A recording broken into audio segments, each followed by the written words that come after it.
Hola. Muy interesante la propuesta sobre diversidad y los pasos, las claves a nivel general. Yo creo que va a dar mucho juego en el debate de ahora. Y bueno, me vais a permitir que entremos en la parte práctica y empecemos a hablar de debate, de tal manera que voy a invitar a Airbus, a Gemma, que suba aquí con nosotros inmediatamente. Ahora haré las presentaciones oportunas. Jesús, que suba también con nosotros, y así las dudas y preguntas que hayan surgido a lo largo del día de hoy las puede resolver. Y Eva, acompáñanos, y así también nos sirve si nos ilustras hablando de diversidad a nivel general, y nos encantará estar aquí con vosotros departiendo y charlando. Por favor, tomad asiento donde queráis. Estamos aquí repartidos en mesa redonda, en taburetes altos, por cierto, o sea que muy interesante. Iré pasando el micrófono de unos a otros para que de alguna manera tengamos comunicación y podamos oírnos todos. Y sí me gustaría dar pie de entrada a Gemma, porque nos ha estado escuchando y colaborando con nosotros, asintiendo en muchas de las afirmaciones que veníamos haciendo, ¿no? Y me gustaría presentar a Gemma Sánchez, ¿no?, que es responsable de cambio cultural del grupo Airbus.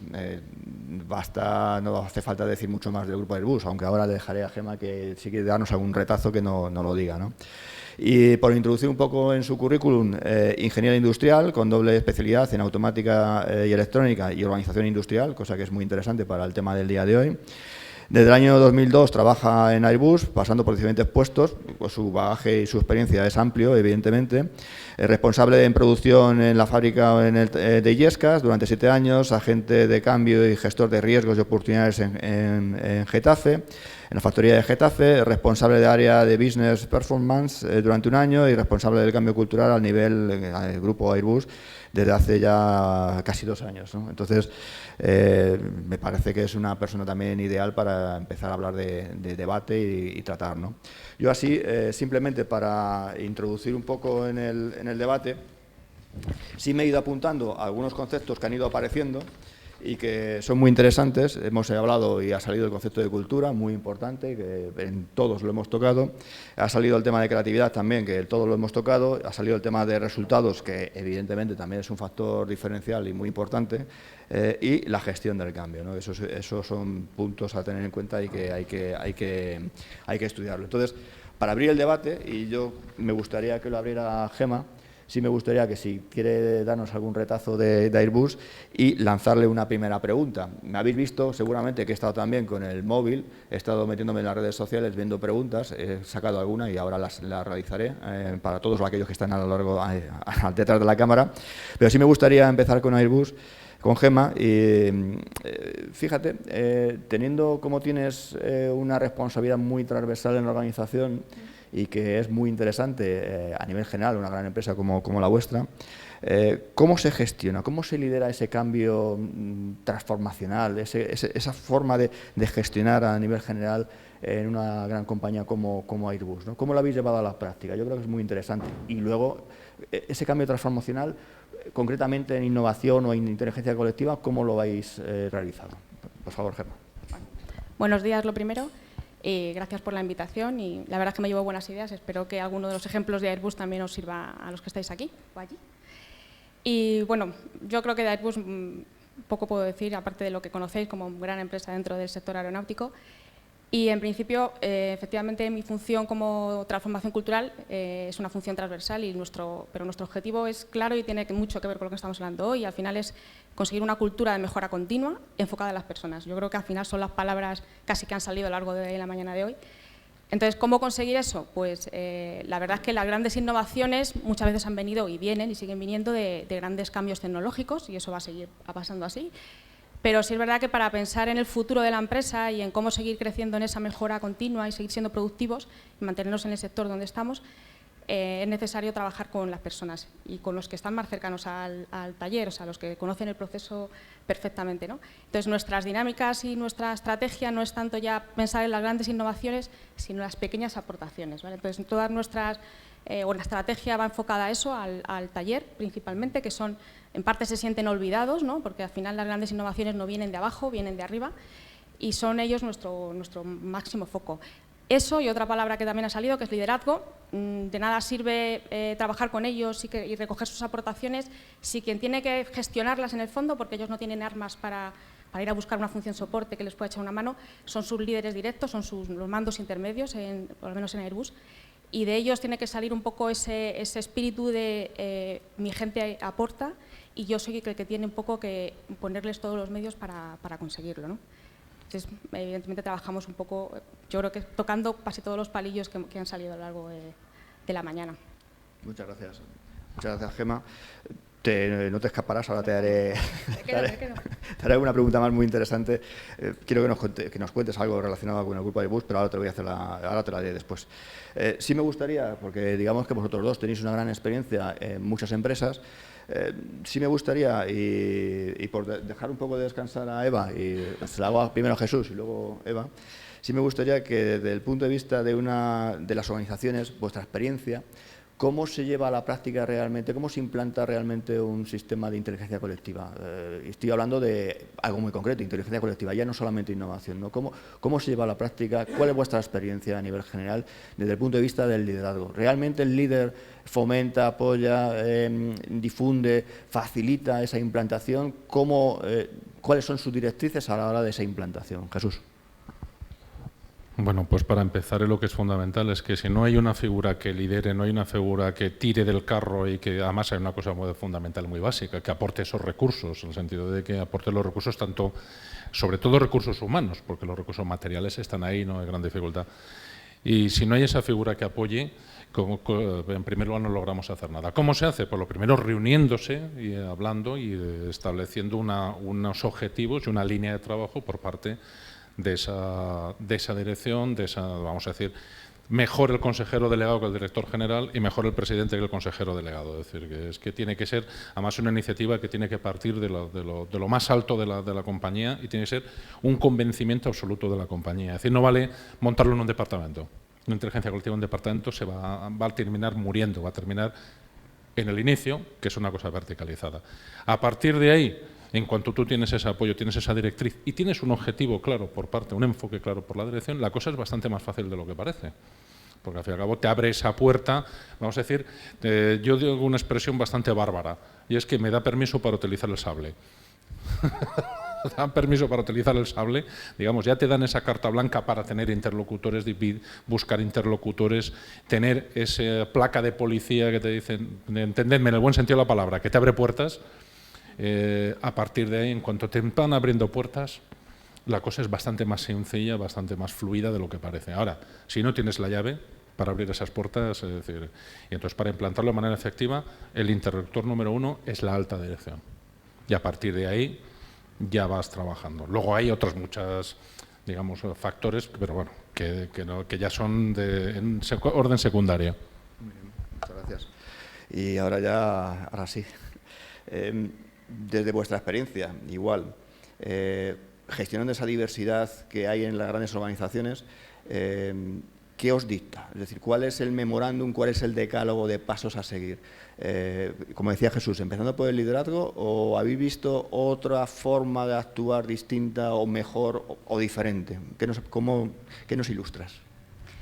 Pues a ver, en primer lugar, dar pie a Héctor a que participe en la medida que pueda en la contestación de la pregunta. Desde nuestra experiencia, nosotros nos hemos encontrado efectivamente que seguimos estando en el antiguo paradigma, con lo cual esto de la inteligencia colectiva vemos que no termina de estar implantada en la organización y consideramos, igual que lo has puesto Gemma y Jesús lo han expuesto muy bien, la transformación de los líderes de arriba, eso es muy importante. Entonces, cuando nosotros hemos ido a gestionar la diversidad, tiene que haber una concepción de esa diversidad y sobre todo es una cuestión de actitud, ¿no? De hacer que esa diversidad pueda aportar y pueda fomentar o promocionar la evolución de la organización, la evolución interna. Si no aceptamos que la gente que está al pie con tal pueda llegar a aportar, si esos líderes no dan pie a esa escucha, no hay inteligencia colectiva. Entonces, la inteligencia colectiva tiene que partir por una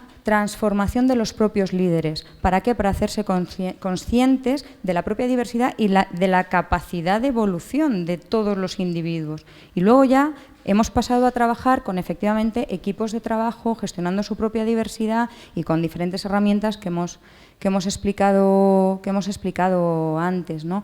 A mí me parece muy importante volver a resaltar lo que ha mencionado Héctor cuando se explicaba el mapa de diversidad en el caso que trabajamos, ¿no? Cómo el mapa de diversidad hace tomar conciencia de efectivamente yo soy así, yo tomo conciencia de cómo soy por parte del líder, ¿no? Y esto es muy importante porque empieza su propia transformación hacia entender cómo son los demás, de diferentes a mí, pero no por ello ni es bueno ni es malo, simplemente es diferente y puede aportar. Entonces, nuestro primer paso normalmente suele ser hacer una transformación de los líderes y estamos con Jesús, cuanto más alto, mejor, para que hayan menos, porque entendemos que eso sí que es una resistencia al cambio. Todo el mundo tenemos resistencia al cambio, pero la resistencia al cambio dentro de la cultura organizacional está arriba del todo. Muy interesante. Gracias, Héctor.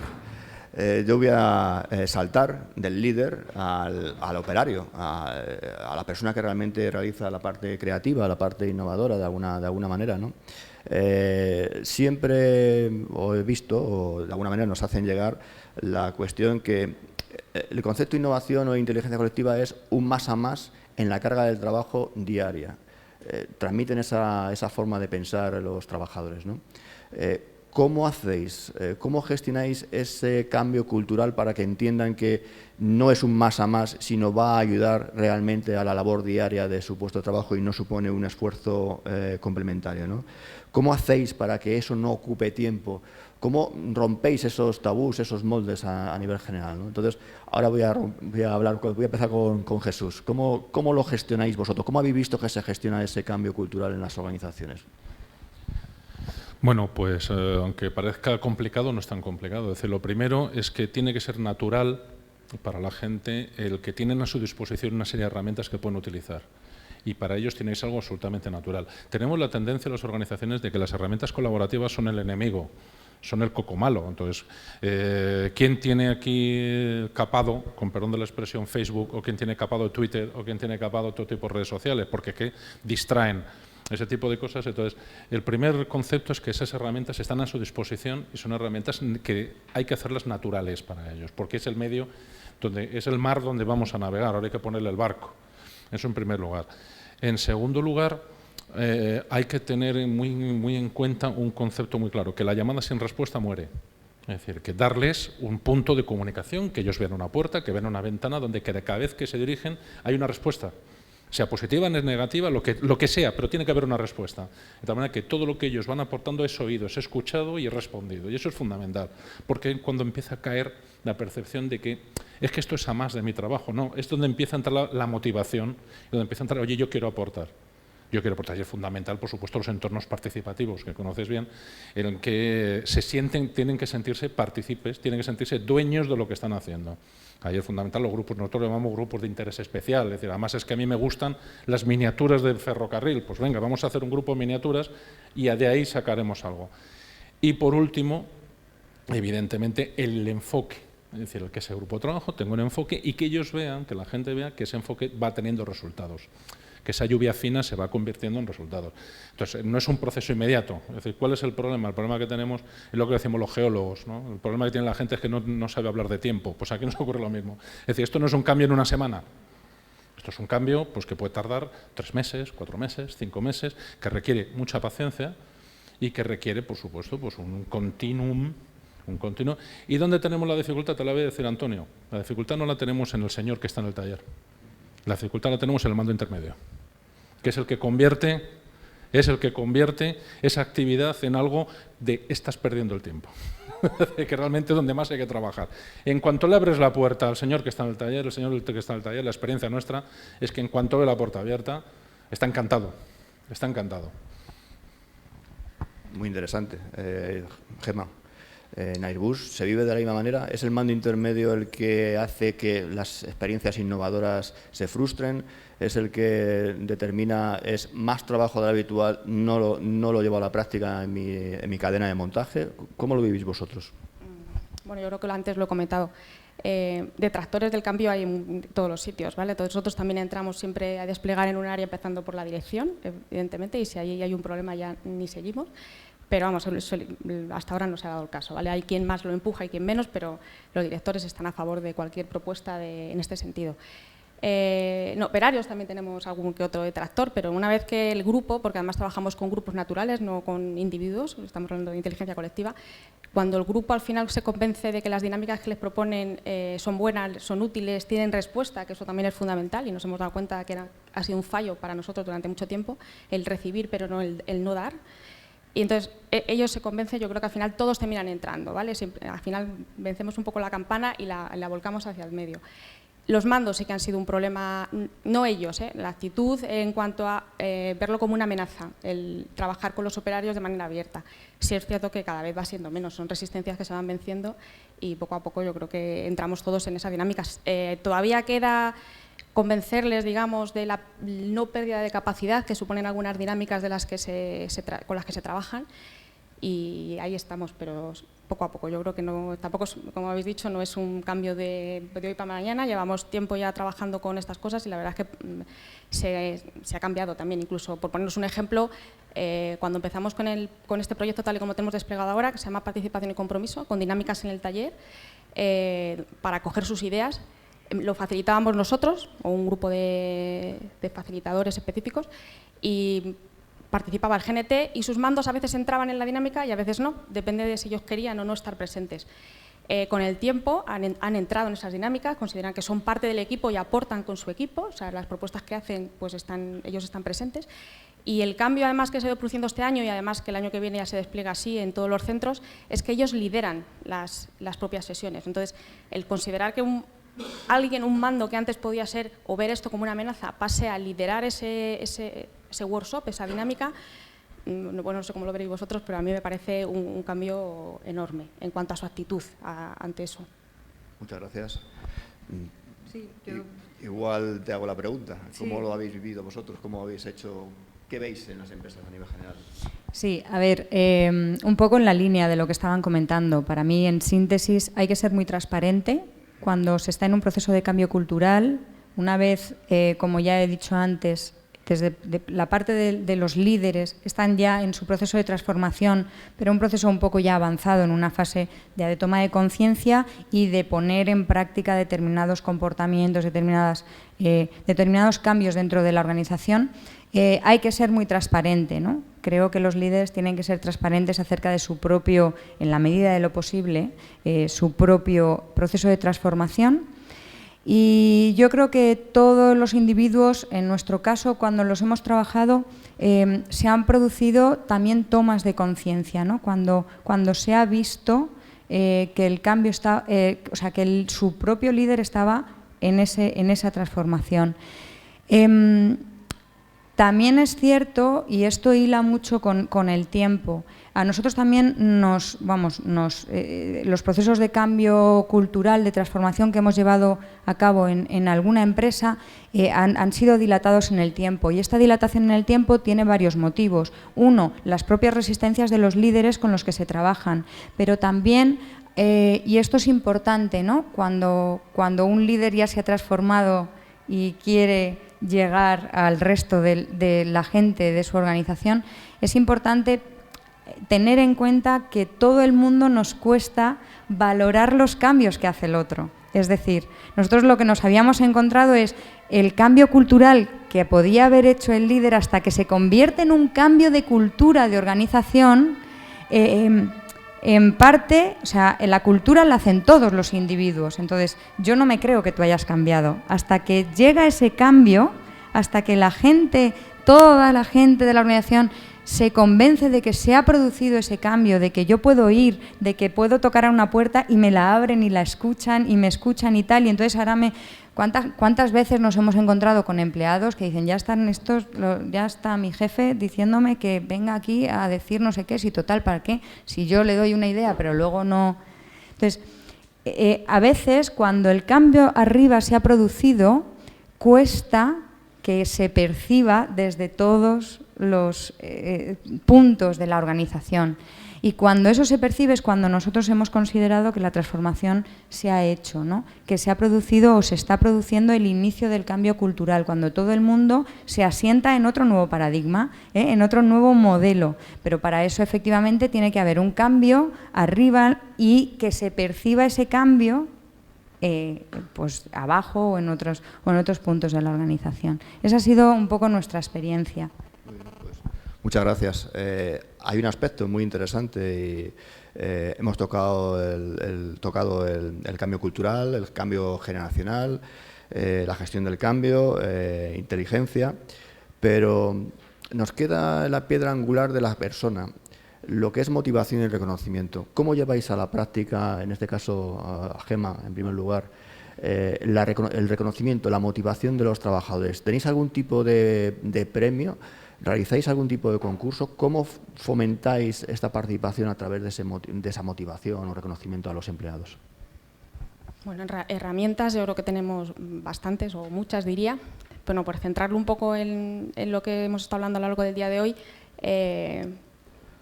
y por ser prácticos, en el taller ahora mismo tienen unos paneles de participación, ¿vale?, para que puedan aportar sus ideas, y además lo que pretendemos es que las vean allí, visualicen en qué estado están, que sepan en manos de que está en ese momento, de qué función soporte tiene pendiente hacer una actividad, y bueno, pues por medio de una gestión de ciclo de vida de un proyecto van viendo cómo avanzan, ¿no?, hasta que llega a un G9, a un implementado.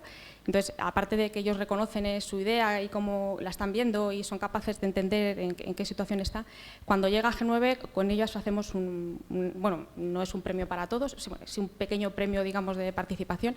Lo que hacemos luego es evaluar cuál es la mejor idea desde diferentes ángulos y se les da un reconocimiento, depende también cada sitio, pero bueno, 2-3 meses. Y además no solamente es un premio, digamos, porque no es un premio no monetario que se puede canjear, pero además tienen un reconocimiento a nivel de empresa, es decir, se publica, se le da difusión de la mejor idea de tal área, ha sido esta otra, ¿no? Entonces yo creo que incluso eso es mucho más motivador que lo que es el premio luego físico, ¿no? Eso por comentar un ejemplo de participación y reconocimiento. Hay más, tenemos también eventos de reconocimiento anual que a final de año se hacen en los centros, donde la gente puede presentar proyectos dentro de una categoría, la categoría personas, en la categoría innovación, en la categoría internalización. Y bueno, ellos las presentan, además tienen el valor añadido de que entre todos montan una presentación, puede ser un vídeo, puede ser un PowerPoint, puede ser lo que sea, o nada, a vivo.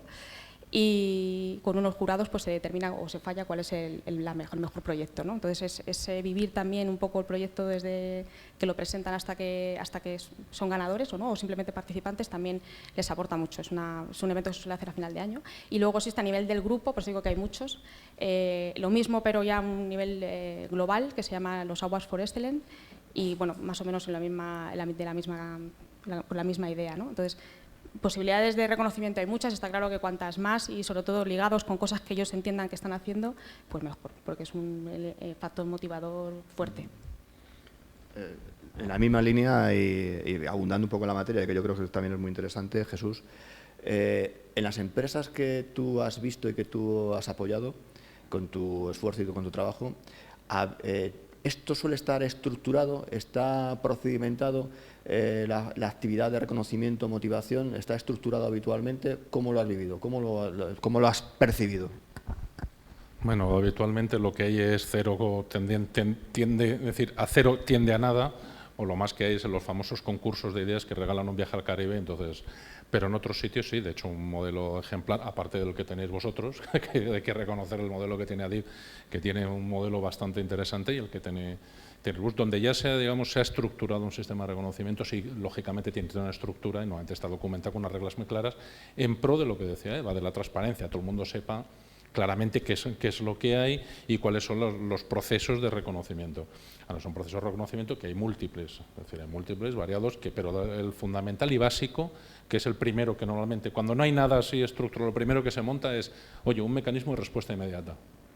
inmediata, fulminante, decirlo primero. De ahí ya a lo que tú quieras, es decir, desde mecanismo de defender, que es potentísimo. A mí me encanta lo que hacen los chicos de Airbus, en su día no lo explico compañero que es Fermi, que es el tener que defender tu proyecto, es decir, el tener que hacer una presentación, defender un proyecto, eso es tiene una potencia brutal. Hasta cosas que a mí me encantan, no sé si lo he hablado, lo del Club del Osito Verde, que eso a mí me encanta. Yo lo he contado alguna vez, y es que si tú participas y tú tienes éxito en tus propuestas, formas parte de un club exclusivo, de tal manera que solo los miembros de ese club forman parte del club y se van a cenar una vez al año.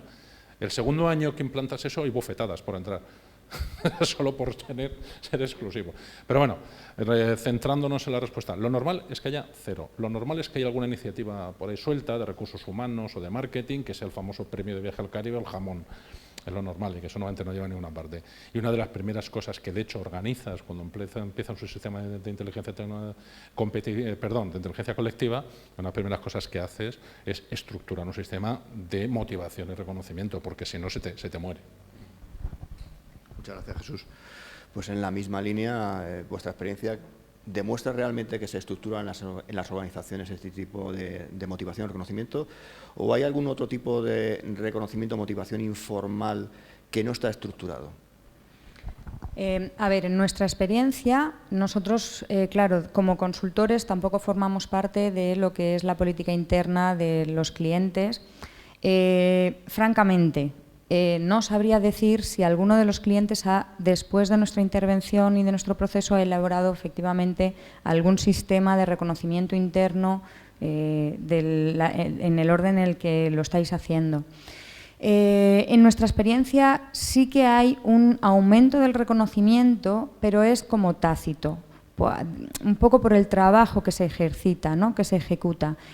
Siempre hay un reconocimiento cuando cada persona con la que hemos ido trabajando es capaz de aportar, cuando superan,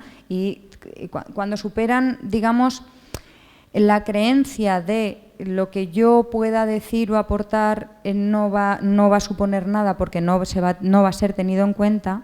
Nuestras actuaciones en las empresas van un poco encaminadas desde la formación hasta la consultoría, que normalmente suele ser trabajo grupal y en equipos, con equipos de trabajo determinados, que luego son equipos reales, o sea, son equipos que luego, después de nuestra intervención, ellos van a seguir una dinámica aprendida, ¿no? Nosotros tenemos mucho la metodología del coaching y lo que hacemos es un poco empoderar a esos equipos y esos individuos para que aprendan determinado proceso o descubran su propio proceso y lo elaboren su propio proceso de innovación y luego lo lleven a la práctica. Entonces, con esto lo que quiero decir es que dentro de nuestra propia intervención y el trabajo humano que realizamos con esas personas, con los asistentes, sí que efectivamente hay una pequeña toma de conciencia, un aumento de autoestima, porque te sientes reconocido, porque vas a intervenir en tu organización, vas a intervenir en esa inteligencia colectiva. O sea, has sido tenido en cuenta para formar parte de este equipo que está haciendo esto y que no es... en algunos casos sí que impartimos formación, pero no se trata de formar, sino de capacitarme para poder ser una pieza que aporta, ¿no?, en la organización. Entonces, ese es el tipo de reconocimiento que nosotros nos hemos encontrado, ¿no? Y es un poco el feedback que nos han devuelto gente con la que gente asistente a nuestros servicios y es el feedback que hemos obtenido. Muy interesante. En este momento tengo más preguntas de las redes. Daros pie a vosotros si queréis hacer alguna aportación, algún comentario o hacer alguna pregunta. Aprovechar que tenemos a 3 interlocutores magníficos sobre inteligencia colectiva. Os doy pie, si queréis. ¿No? ¿Alguna pregunta de Andrés? Todas las oportunidades que he tenido para poder estar con equipos, se ha hablado siempre del líder, de la resistencia al cambio del líder, de la aportación del líder, luego de la gente de abajo, los que tienen que hacer el cambio de verdad. Hoy es la primera vez que escucho la idea de los mandos intermedios, creo que es la piedra de toque, y me gustaría que, si pudierais abundar sobre este tema y quizá desde el enfoque de la gestión de la diversidad se podría ver qué hay que hacer con esas personas que al final son los que tienen la llave, porque evidentemente si el jefe no quiere, no se hace. Si los de abajo no lo hacen, tampoco se hace. Pero lo que suele ocurrir es que el de arriba le dice a otro que lo haga y ese otro se encuentra con que casi todas las puertas están cerradas. ¿Qué podemos hacer? Pues diversidad. Pues a ver, es cierto que los mandos intermedios, un poco por la idiosincrasia que tienen los organigramas actualmente, se encuentran entre la espada y la pared, es decir, entre arriba y abajo. Yo te diría que al final es, bueno, primero hay que involucrarlos mucho y ser muy transparente, como he dicho antes, en la toma de decisión que tienen arriba, para que ellos asuman el papel que tienen de intermediar o de mediadores con la parte de abajo. Es importante que hagan esa gestión, pero es importante también que empaticen con todo aquel que pueda aportar algo arriba. A mi juicio, los mandos intermedios son un canal y como canal tienen que empoderarse. Claro, no hay que cortarlo, no hay que claro, esa es la realidad, que en realidad se corta el canal, pero porque realmente los mandos intermedios no podemos olvidar que ellos tienen una necesidad, ellos. Entonces, lo que creo que hay que hacer es concienciarlos del rol que tienen y tener en cuenta mucho el valor que pueden aportar dentro de la organización, para que realmente sean una pieza clave en el flujo comunicativo y sobre todo en el entendimiento. Los mandos intermedios tienen que entender muy bien cuál es la toma de decisión y los porqués de la toma de decisión de arriba, pero también tienen que ser muy conscientes de la diversidad que tienen abajo y que tienen arriba, sobre todo abajo, para ver cómo pueden transmitir y gestionar esa diversidad abajo, ¿no? A mi juicio tienen que implicarse mucho abajo para transmitir correctamente la toma de decisión. Y no sé, en vuestra experiencia... Mira, yo te voy a decir 3 o 4 frases. La primera es que seguimos teniendo la gran acme napoleónica como modelo empresarial. Es decir, que eso es un primer tema, que esto es la verticalización absoluta. En segundo lugar, hay 2 frases que a mí siempre me encantan. Una es de Severo Ochoa, que cuando recogió el premio Nobel dijo: no soy mejor que el peor de mis colaboradores. Y eso es una cosa que hay que meterle a los mandos intermedios muy en la cabeza, que es un proceso que es otra batalla, que muy bien habéis expresado vosotros, que es el convertir a un jefe en un líder. Cuidado, que es muy diferente un jefe de un líder. Evidentemente, hay un concepto. Si el de arriba, si el liderazgo, el líder, los diferentes directivos, no son conscientes de lo que están haciendo y le pasan la pelota al de abajo, y me pasas la pelota y no me das recursos, no me estás dando pie, no me estás dando a mí lo que yo le voy a pedir a la gente de taller, algo estamos haciendo mal, o estoy haciendo algo yo mal a la hora de estar apoyando a esa compañía, o esa compañía está haciendo algo mal desde el punto de vista de inteligencia colectiva. Es lo que llamamos gestión por ocurrencias, no, la gestión por ocurrencias funciona mal. Y luego hay otra frase, que voy a citar a mi señor padre, que le tengo mucho respeto y fue un gran profesional, que decía: la ineficacia de un departamento depende de la ineptitud de su responsable. Y lo tenía puesto en su despacho, es decir, en un cartelito. Es decir, que es ser muy consciente, que es un gran trabajo que ha hecho la gente de Airbus, que es coger el mando intermedio diciendo: no, tú no eres un señor aparte, no, tú formas parte de tu este tinglao, formas parte del equipo y no eres ni mejor ni peor que el más humilde de tus colaboradores. Eres un colaborador más que tiene otro trabajo. Entonces, digamos, es toda una cadena que el primer problema que tenemos que romper es esa resistencia al cambio, es esa organización, vamos a decir, decimonónica, que toda la transmisión es vertical. Entonces es un trabajo, vamos a decirlo, y a las claras, complejo, y es uno de los grandes trabajos que, digamos, en las diferentes charlas que hemos tenido, que hemos hablado con la gente de Airbus, que se han metido ahí y han logrado hacer. Entonces, por eso, muchas veces, cuando estás hablando de inteligencia colectiva, es que te tienes que enfocar al mando intermedio, porque es el que te abre luego la puerta. Yo no me vale para nada. Si le digo a Antonio: oye, Antonio, venga, entra en la red social, vamos a montar una wiki estupenda, a ver qué nos dice, y llega su jefe intermedio y dice: ¿tú qué estás haciendo? ¿Pero por qué el jefe intermedio dice: ¿tú qué estás haciendo? Porque su superior le dice: oye, quiero mis 1.500 mañana, si no tengo mis 1.500 mañana. Entonces, digamos, es toda una cadena. Si te fijas, el liderazgo va cayendo. Y yo siempre digo que hasta el más humilde operario es líder de lo suyo. Bueno, yo creo que ya más o menos lo he dicho todo, pero bueno, y al final hila con lo que están diciendo mis compañeros. En principio nosotros lo que nos hemos enfocado mucho es a los mandos intermedios, como bien decía antes. Lo primero es darles su importancia, que durante tiempo se han sentido un poco ignorados, ni parte de la dirección ni parte del taller. Y entonces sí hemos hecho muchas charlas de concienciación con ellos, les hemos involucrado lo máximo que hemos podido en todas las actividades que hemos hecho. Yo creo que ahora ya empiezan a entender que efectivamente son claves en la organización. Y luego hay quien no puede, ¿vale? Hay que entender que hay gente que no está capacitado para liderar su equipo porque han sido elegidos o han salido como técnicos, mejores técnicos dentro de su grupo, pero no saben liderar un equipo. Entonces, con esta gente, pues evidentemente la formación es básica. No es coaching, pero bueno, parecido. Hacemos una técnica que se llama shadowing y les acompañamos en momentos donde ellos tienen un papel clave, digamos, para darles pequeños consejos, porque se trata de traducir a su realidad. Hay que entender que tampoco les podemos abrumar con muchos conceptos, mucha teoría, porque yo creo que algunos se desbordan. Y entonces, pues se trata de darles pequeños consejos para cómo ir cambiando o amoldándose a su grupo y liderar de forma democrática con ellos. Y bueno, ahí estamos, hay quien se adapta más, hay quien se adapta menos, pero por lo menos yo creo que el papel o la importancia de su papel sí que la han entendido. Y por eso digo que hay cambios, y parecen tontos, pero son cambios sustanciales en cuanto a cómo se plantean determinadas dinámicas que antes no formaban parte de, o creían que no formaba parte de su actividad. ¿Ninguno plantea ahí la opción de rodearles, luego descartar? ¿De rodearles? No.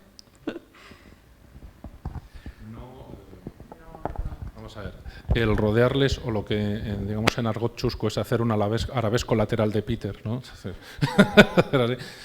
No es buena idea. No es buena idea porque ese señor tiene unas responsabilidades, entonces no puedes obviarlas. Es decir, tienes responsabilidades para unas cosas y no para otras. No, eso no es buena idea. Es decir, hay que hacer un esfuerzo y, bueno, pues ahí es un esfuerzo de planificación, de establecer objetivos, de a lo mejor dejar a un área, un departamento, dejarlo para más tarde, no pasa nada. Pues no, además, ese mismo señor que se pone detrás del saco terrero, asomando solo los ojillos, cuando ve que el resto de áreas de la compañía, el resto de departamentos, el resto de áreas de taller van entrando y están sacando resultados y están obteniendo además un reconocimiento, dice, oye, yo quiero mi parte pastel. O sea, al final quieren también lo suyo. Pero rodearlos es muy mala idea, a no ser que sea un caso absolutamente imposible. Y entonces ya te planteas pues, si es idóneo para esa función o no es idóneo para esa función. Teniendo en cuenta, ojo, un comentario un poco off the record de lo que estamos hablando aquí, que la función del mando intermedio hoy en día también hay que cambiarla, hay que pensar que es otra cosa. Pero bueno, eso ya es un comentario que damos para otro debate. Bueno, interesantísimo. No, me toca la labor de moderador, no voy a decir nada más que efectivamente hay que incluir a los mandos intermedios dentro de la gestión diaria, darles capacidad de liderazgo, darles esa formación e implicación en la materia que se está llevando a la práctica, en este caso innovación o inteligencia colectiva, ¿no? Entonces hay que darle y dotarle de los medios necesarios para que ejerzan ese liderazgo llevando a la práctica esa innovación, ¿no? Entonces yo tampoco voy a entrar en más cuestiones como moderador, pero sí es importante de que el mando intermedio se sienta integrado dentro de la propia gestión de la compañía, dentro de lo que está realizando, dentro de su labor. Y creo que la pieza filosofal hay que dotarle de medios, es decir, de capacidad de decisión en cosas, en aspectos. Oye, hay una actividad innovadora que se ha creado por operarios, tú entras a formar parte de esa actividad innovadora. Le doy medios, recursos, capacidad de decisión y capacidad de liderazgo de esa actividad innovadora. Yo creo que ahí es donde entra el mando intermedio, yo creo que fundamentalmente implicándole como parte integrante de esa actividad innovadora. Una última pregunta que me queda aquí en el tintero muy rápidamente, vamos 15 minutos, yo creo que es muy interesante el debate y por eso creo que estamos alargándolo, ¿no? Y muy breve. Redes sociales sí, redes sociales no, actividades colaborativas sí, actividades colaborativas no. ¿Cómo lo veis? Yo creo que es fundamental, pero quiero ver vuestra opinión al respecto. Bueno, entiendo que redes sociales sí o no dentro de la organización, ¿no? Estamos hablando del uso de las redes sociales dentro de la organización. Bueno, la verdad es que, sinceramente, no tengo mucho criterio en este sentido. Mi opinión personal es que redes sociales sí, porque creo fervientemente en la autorresponsabilidad de cada persona que forma parte de una organización y creo que todas las personas, todos los trabajadores, somos responsables de cómo hacemos uso dentro de nuestro horario laboral de las herramientas que disponemos. Obviamente, sí es verdad que creo que las redes sociales, las nuevas tecnologías tienen un peligro y es que nos capturan la mente y a veces pierdes un poco el norte. Eso creo que es una labor dentro de la gestión que se haga de recursos humanos y dentro de la cultura de la propia organización, que se permita o que no se permita. Desde luego, entornos colaborativos sí, encarecidamente.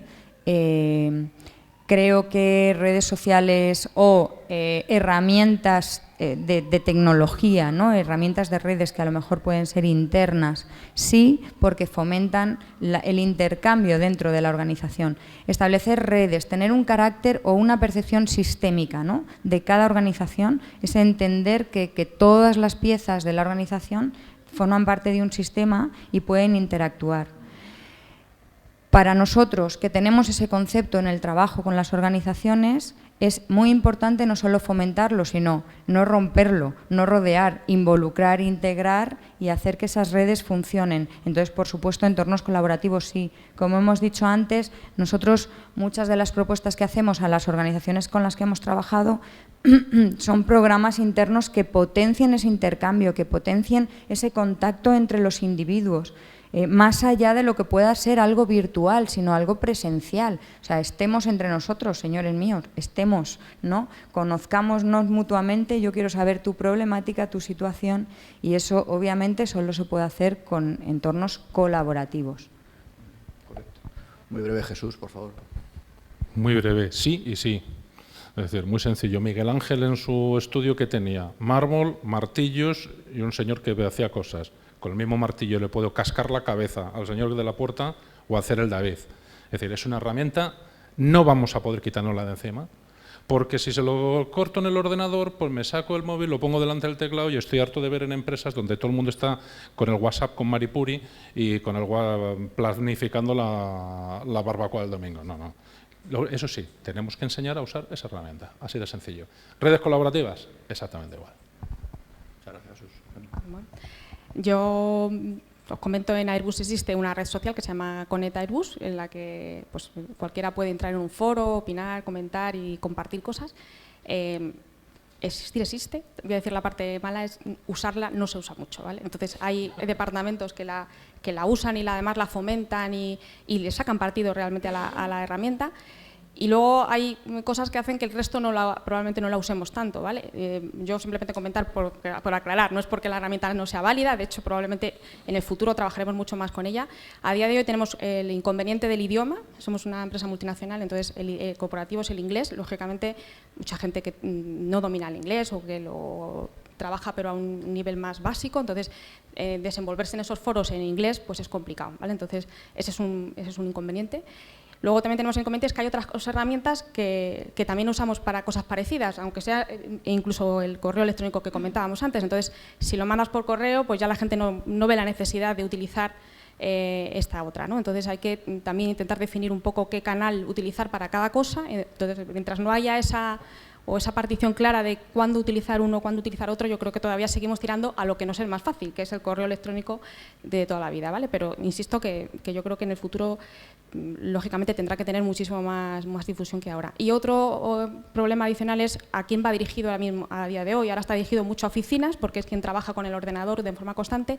El taller tiene un ordenador, pero entendéis que es más para temas de cerrar órdenes, de cosas muy puntuales. Entonces, lógicamente, esa herramienta ahora mismo está muy enfocada a un tipo de un colectivo dentro de la organización, que por supuesto también tendrá que ir hacia ellos, ¿no? Pero entonces está limitada ahora mismo solo a ese estrato. Entonces, nos queda por avanzar, o sea, son 2 años, nos queda más y probablemente tendrá que ser mucho más usada por todo el mundo, incluso el taller.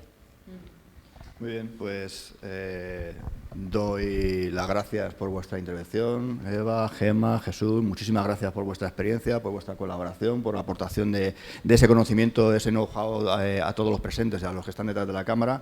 Y yo simplemente por cerrar, he hecho una nube de conceptos que han ido apareciendo, yo creo que son muy interesantes y que merecen la pena recordarlos.